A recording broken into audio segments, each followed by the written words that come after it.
చూస్ country delight, live better. ఇప్పుడే country delight యాప్ని download చేసుకోండి.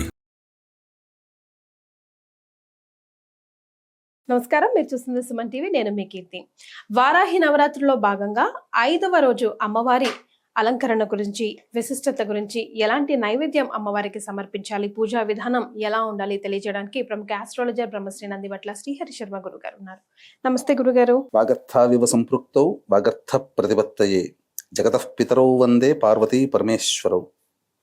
ఆదిత్యాయ చ సోమాయ మంగళాయ బుధాయ చ గురు శుక్ర శనిభ్యశ్చ రాహవే కేతవే నమః. శృంగేరి జగద్గురు పీఠాధిపతులకి, కంచి పీఠాధిపతులకి నమస్కారములు తెలియచేసుకుంటూ కార్యక్రమాన్ని ప్రారంభిద్దాం. వారాహి నవరాత్రుల్లో భాగంగా 5వ రోజు అమ్మవారి విశిష్టత గురించి, అమ్మవారి అలంకరణ గురించి తెలుసుకుందాం గురుగారు. మనము 4వ రోజున కిరాత వారాహి రూపంలో అమ్మవారిని మనం పూజించే విధానాన్ని తెలుసుకున్నాం. 5వ రోజు అమ్మవారిని శ్వేత వరాహి రూపంలో మనం కొలుచుకోవాలి. శ్వేత వరాహి అంటేనే అందులోనే పేరులోనే ఉంది, తెల్లటి రూపం కలిగినటువంటి అమ్మవారు. ఇప్పుడు మనకు వరాహాలు అనేకంగా కనబడతాయి. తెల్ల రంగులో ఉన్నటువంటి వరాహాలు అంటే ఆ రూపమే, శ్వేత వరాహ రూపమే.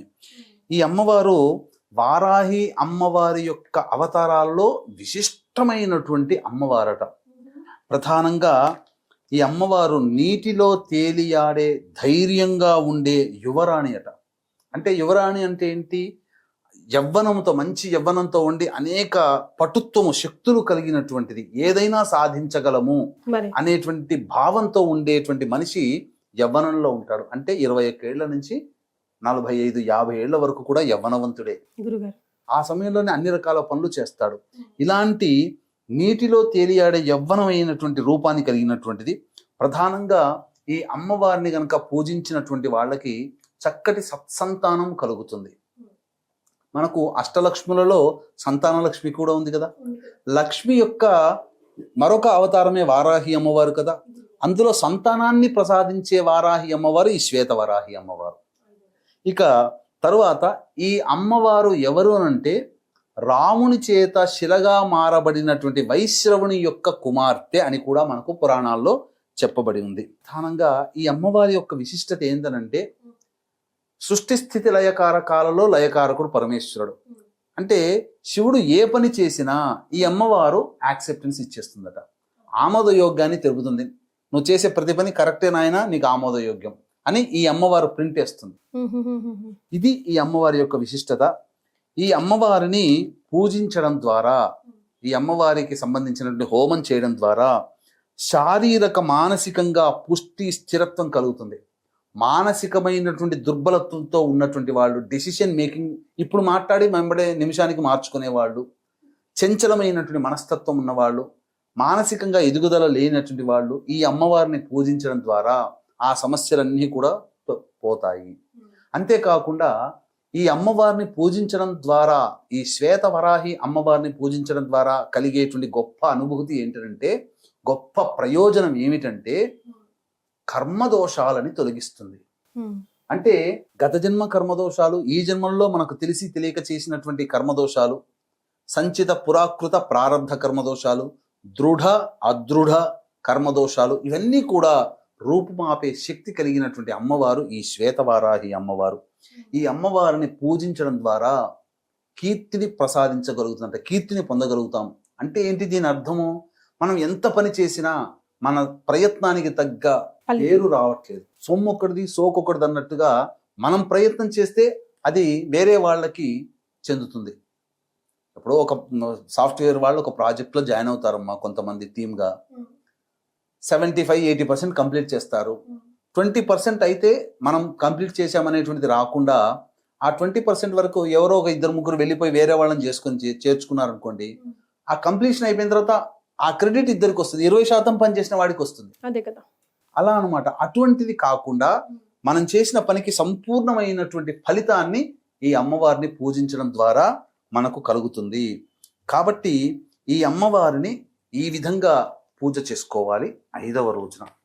ప్రతిరోజు కూడా ఒక్కొక్క అవతారం, ఒక్కొక్క రూపంగా ఉంది కదా. శ్వేతవరాహి అంటే అమ్మవారు తెల్లటి వస్త్రాలు ధరించి చక్కగా యవ్వనములో ఉన్నటువంటి, ఇప్పుడు మనము వారాహి అమ్మవార్లు ఉంటాయి ఫోటోలు చూస్తే, మధ్య వయస్కురాలు, ముసలితనం, ప్రౌఢత్వం వచ్చినటువంటి ఆ ఫోటోలో కనబడుతుంది మనకు పక్కగా మీ వర్ణన నేను అలాగే ఊహించుకుంటున్నాను ఆ గురుగారు. యొక్క మనస్సులో ఆ తెల్లటి వస్త్రాలు ధరించి తెల్లటి రూపం, శరీరం కాంతి కూడా తెల్లగా ఉండాలట. ఆ తెల్లటి ఉన్నటువంటి రూపాన్ని ధ్యానం చేసుకుంటూ అమ్మవారిని గనక 5వ రోజున గనక శ్వేత వరాహి రూపంలో వారాహి అమ్మవారిని గనక పూజ చేసుకున్నట్లయితే ఈ చెప్పబడినటువంటి ఫలితాలన్నీ కలుగుతాయి. చాలా మంది పూజలు చేసుకుంటూ ఉంటుంటారు. ఈ పూజలు చేసుకునేటువంటి వాళ్ళకి ఒక వెలితి ఉంటుంది. ఇంత చక్కగా పూజ చేసుకుంటున్నాం 9 రోజుల పాటు. దీనికి పరిపూర్ణత రావాలంటే హోమంతోనే, పూర్ణాహుతితోనే పరిపూర్ణత వస్తుంది కదా. అలాగే చాలా మంది పూజలు చేసుకోకుండా ఉంటారు. మధ్యలో చూసి ఇంతటి గొప్పదైనటువంటి ఫలితాన్ని ఇచ్చే అమ్మవారిని నేను పూజ చేయలేకపోయానని, నాకు ఫలితం ఎలా కలుగుతుందని ఆరాటపడేటువంటి వాళ్ళకి చక్కటి సువర్ణ అవకాశం. మన పీఠం ఆధ్వర్యంలో జూలై 5వ తారీఖు రోజున దశమి స్వాతి నక్షత్రం కలిసి ఉన్నటువంటి రోజున ఈ 9 వారాహి అమ్మవార్ల యొక్క హోమాది కార్యక్రమాలు శాస్త్రీయంగా జరిపించడం జరుగుతుంది. మధ్యాహ్నం 3 గంటలకి ప్రారంభమవుతుంది. తరువాత 12 గంటల లోపల గోత్రనామాదులు నమోదు చేసుకోవచ్చు.